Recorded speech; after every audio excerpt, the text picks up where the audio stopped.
এই দুনিয়াতে আল্লাহর বহু বান্দাবান্দি রয়েছেন যারা হজ অথবা উমরা করার জন্য অন্তরে প্রচণ্ড আগ্রহ, ইচ্ছা, আকাঙ্ক্ষা, তামান্না লালন করে থাকেন, পোষণ করে থাকেন, অথচ নানা কারণে হজ অথবা উমরা করার তৌফিক তাদের নসিব হয়নি। আজ আমরা সে সকল ভাই বোনদের জন্য এমন কিছু আমলের কথা বলবো যে আমলগুলোর মাধ্যমে আল্লাহ সুবহানাহু ওয়া তাআলা হজ এবং উমরার সমান সওয়াব আমাদেরকে পাওয়ার সুযোগ করে দিয়েছেন। রাসূল আকরাম সাল্লাল্লাহু আলাইহি ওয়াসাল্লামের হাদিসের ভান্ডার থেকে সেরকম 8টি আমলের কথা আজ আমরা শোনাবো। তার ভিতরে প্রথম আমল হলো নিয়তে সাদেকা, অর্থাৎ যে ব্যক্তি হজ অথবা উমরা করার জন্য অন্তরের গভীর থেকে প্রকৃত অর্থেই ইচ্ছা লালন করেছেন, পোষণ করেছেন, হজ করার ইচ্ছা করেছেন এবং তার জন্য বাস্তবমুখী পদক্ষেপও গ্রহণ করেছেন, কিন্তু কোনো কারণে তার হজ বা উমরা করা হয়ে ওঠেনি, এই ব্যক্তিকে আল্লাহ সুবহানাহু ওয়া তাআলা হজ বা উমরা না করা সত্ত্বেও হজ এবং উমরার সমান সওয়াব দান করবেন। এই বিষয়টি প্রমাণ করতে পারি আমরা সহিহ বুখারী এবং মুসলিমের একটি হাদিস দ্বারা, যে হাদিসে নবী আলাইহিস সালাতু ওয়াস সালাম তাবুকের যুদ্ধ থেকে ফিরে আসার পরে সাহাবায়ে কেরাম, যে সমস্ত সাহাবীরা তার সঙ্গে যুদ্ধে অংশগ্রহণ করেছিলেন, তাদেরকে লক্ষ্য করে বলেছিলেন যে বহু লোক মদিনায় অবস্থান করেছেন, তোমাদের সঙ্গে সশরীরে যুদ্ধে যোগদান করতে পারেননি, অথচ তারা তোমাদের প্রতিটি সফরে, প্রতিটি পদক্ষেপে সশরীরে না থাকলেও বাস্তবিক অর্থে ছিলেন, আল্লাহর দৃষ্টিতে ছিলেন এবং তারা তোমাদের সমান সওয়াব অর্জন করেছেন, তার ভাগীদার হয়েছেন। তার কারণ হলো তারা তোমাদের সঙ্গে বের হওয়ার জন্য প্রচণ্ড ইচ্ছা লালন করেছেন, প্রকৃত অর্থেই তাদের এরাদা এবং ইচ্ছা ছিল এবং ইচ্ছায় কোনো খাত বা ত্রুটি ছিল না এবং বাস্তবমুখী পদক্ষেপে তারা গ্রহণ করেছেন।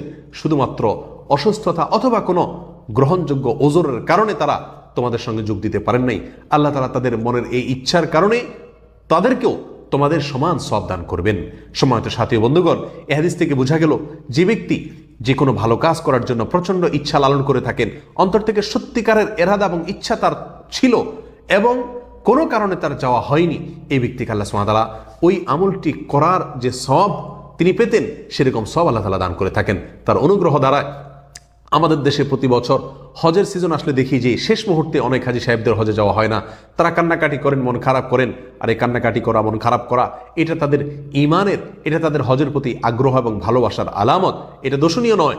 কিন্তু তাদের এই কথা চিন্তা করে খুশি হওয়া উচিত যে তাদের যেহেতু হজ করার ইচ্ছা ছিল কিন্তু কোনো কারণে যাওয়া হয়নি, তৌফিক হয়নি, তাদের অন্তরের যে প্রচণ্ড ইচ্ছা ছিল, তাদের অন্তরে যে সত্যিকারের এরাদা ছিল, শুধুমাত্র এই সত্যিকারের ইচ্ছা এবং এরাদার কারণে আল্লাহ তাআলা তাদেরকে হজের সমান সওয়াব দান করবেন।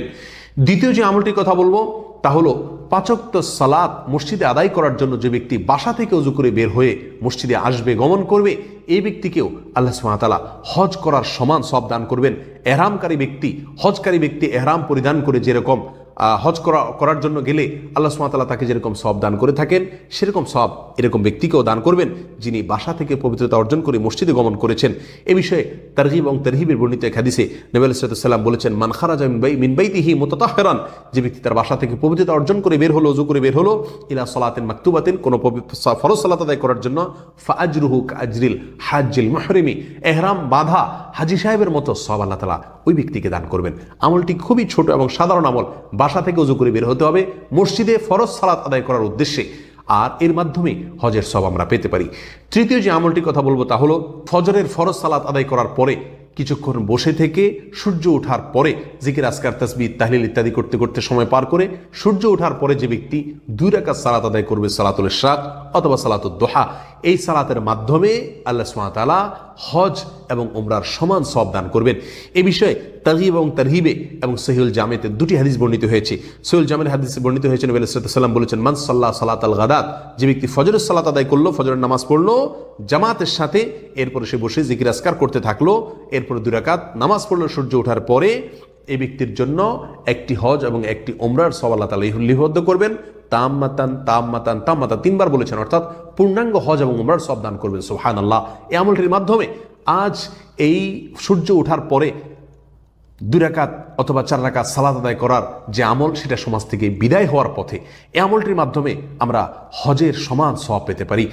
একই বিষয়ে তারগীব এবং তারহিবে বিশুদ্ধ সূত্রে আরেক হাদিসে বর্ণিত হয়েছে, নবী আলাইহিস সালাম বলেছেন, মান খারাজা ইলা তাসবিহাতিদ দুহা, যে ব্যক্তি সালাতুদ দুহা পড়ার জন্য বের হলো বাসা থেকে, লা ইয়ানসিবুহু ইল্লা ইয়া, হয়তো তার বাসায় সেই সালাত পড়ার মতো পরিবেশ নাই, সেজন্য সে বের হয়েছে, মসজিদে গিয়েছেন অথবা অন্য কোথাও গিয়েছেন, সেখানে গিয়ে সালাত আদায় করেছেন এবং শুধুমাত্র এই বের হওয়াটা ছিল এই সালাত আদায় করার জন্য, এই এশরাক বা দোহার চাষতে সালাত আদায় করার জন্য বের হয়েছেন, এই ব্যক্তির জন্য নবী আলাইহিস সালাম বলেছেন যে আজরুহু কা আজরিল মুতামির, ওমরাকারী ব্যক্তির সমান সওয়াব তিনি পাবেন। তাহলে সালাতুদ দোহার মাধ্যমে আমরা এই সওয়াবটি অর্জন করতে পারি। 4 নম্বর যে আমলটির কথা বলবো তা হলো মদিনার মসজিদে কুবায় গিয়ে যে কোনো সালাত আদায় করা। এ বিষয়ে তিরমিজির এক হাদিসে বর্ণিত হয়েছে, নবী আলাইহিস সালাম বলেছেন মান তাতাহহারা ফি বাইতিহি, যে ব্যক্তি তার বাসায়, তার ঠিকানায়, তার আবাসন স্থলে পবিত্রতা অর্জন করলো, করে সে বের হলো। কোথায় বের হলো? মসজিদে কুবায় গেল। সুম্মা জা ফি মসজিদে কুবা, মসজিদে কুবায় আসলো, এরপরে এসে ফাসাল্লা সালাতান, এরপরে যে কোনো সালাত আদায় করলো মসজিদে কুবায় গিয়ে, ওই ব্যক্তিকে আল্লাহ সুবহানাহু ওয়া তাআলা একটি কবুল এবং গ্রহণযোগ্য, আল্লাহর কাছে মকবুল একটি উমরার সওয়াব আল্লাহ তাআলা তাকে দান করবেন। সময়ত ভাই বন্ধুগণ, ইসলামের ইতিহাসের প্রথম মসজিদ নবী আলাইহিস সালাম মদিনায় গিয়ে মসজিদে নববীরও পূর্বে এই মসজিদে কুবা নির্মাণ করেছেন। আর সেজন্যই তিনি সপ্তাহে শনিবার, মঙ্গলবার একাধিক দিন তিনি মসজিদে নববী থেকে তিনি এই মসজিদে কুবায় এসে সালাত আদায় করতেন। আর এই ফজিলত বর্ণনা করে গেছেন আমাদের জন্য যে মসজিদে কুবায় গিয়ে যে কোনো সালাত আদায় করলে আল্লাহ সুবহানাহু ওয়া তাআলা তাকে উমরার সওয়াব দান করে থাকবেন। তাহলে এর মাধ্যমে আমরা 4টি আমলের কথা জানতে পারলাম। 5 নম্বর যে আমলটির কথা বলবো তা হলো রমজান মাসে উমরা করা। রমজান মাসে উমরা করার ফজিলত প্রসঙ্গে সহিহ বুখারীর হাদিসে আসছে, নবী আলাইহিস সালাম বলেছেন উমরাতুন ফি রমাদান তা'দিলু হাজ্জাতাম মাই, অর্থাৎ রমজান মাসে একটি উমরা, এটা নবী আলাইহিস সালামের সঙ্গে হজ করার সমতুল্য। সুবহানাল্লাহ। অর্থাৎ শুধু হজ নয়, কেবল যে ব্যক্তি রমজানে একটি উমরা করলো, এই একটি উমরা শুধু হজের সওয়াব পাইয়ে দিবে তা নয়, বরং নবী আলাইহিস সালামের সাথে হজ করলে যেরকম সওয়াব হতো সেরকম সওয়াবের ভাগিদার করে দিবে এই রমজান মাসের উমরা। অতএব রমজান মাসের উমরার মাধ্যমে আমরা এই হজের সওয়াব অর্জন করতে পারি।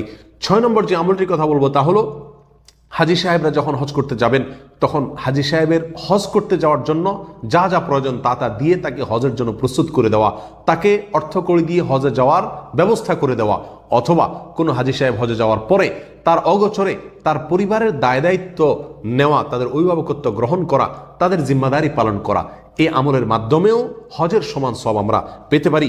এ বিষয়ে নবী আলাইহিস সালাম থেকে বর্ণিত হয়েছে তারগীব এবং তারহিবে বিশুদ্ধ সূত্রে, তিনি বলেছেন মান জাহাজা হাজ্জান আও খালাফাহু ফি আহলিহি, যে ব্যক্তি কোনো হাজীকে প্রস্তুত করে দিল হজে যাওয়ার জন্য, অথবা তার অগোচরে তিনি চলে যাওয়ার পরে তার পরিবারের দায় দায়িত্ব তিনি পালন করলেন অভিভাবকের মতো ঘরে, এই ব্যক্তিকেও আল্লাহ সুবহানাহু ওয়া তাআলা ওই হজকারী ব্যক্তির সমান সওয়াব দান করবেন, অথচ হজকারী ব্যক্তির সওয়াবে কোনো প্রকার ঘাটতি বা কমতি হবে না। তাহলে এর মাধ্যমে আমরা হজ এবং উমরার সওয়াব পেতে পারি, অর্জন করতে পারি। 7 নম্বর যে আমলটির কথা বলবো তা হলো 5 ওয়াক্ত সালাতের পরে 33 বার সুবহানাল্লাহ, 33 বার আলহামদুলিল্লাহ এবং 33 বার আল্লাহু আকবার পাঠ করা।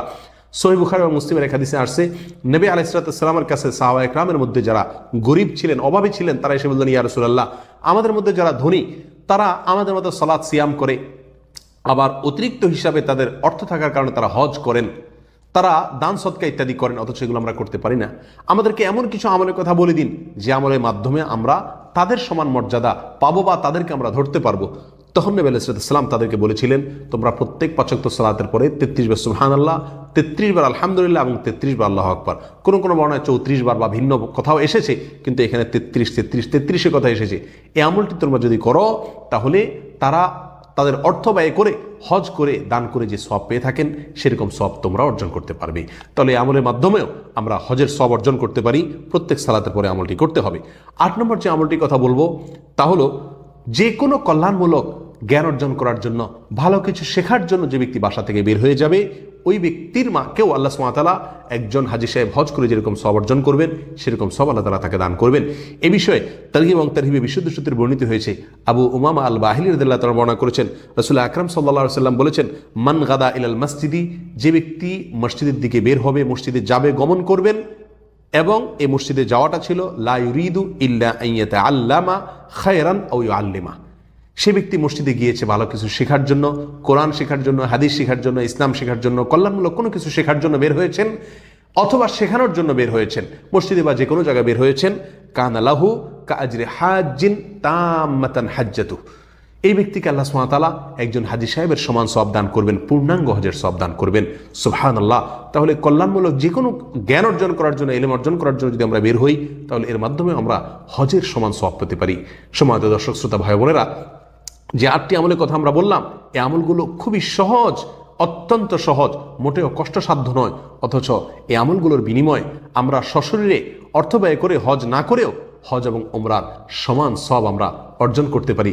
শুধুমাত্র একটু খেয়াল করে যত্ন সহকারে এই আমলগুলোকে যথাযথরূপে করলেই আল্লাহ সুবহানাহু ওয়া তাআলা আমাদেরকে সেই মর্যাদা দান করবেন।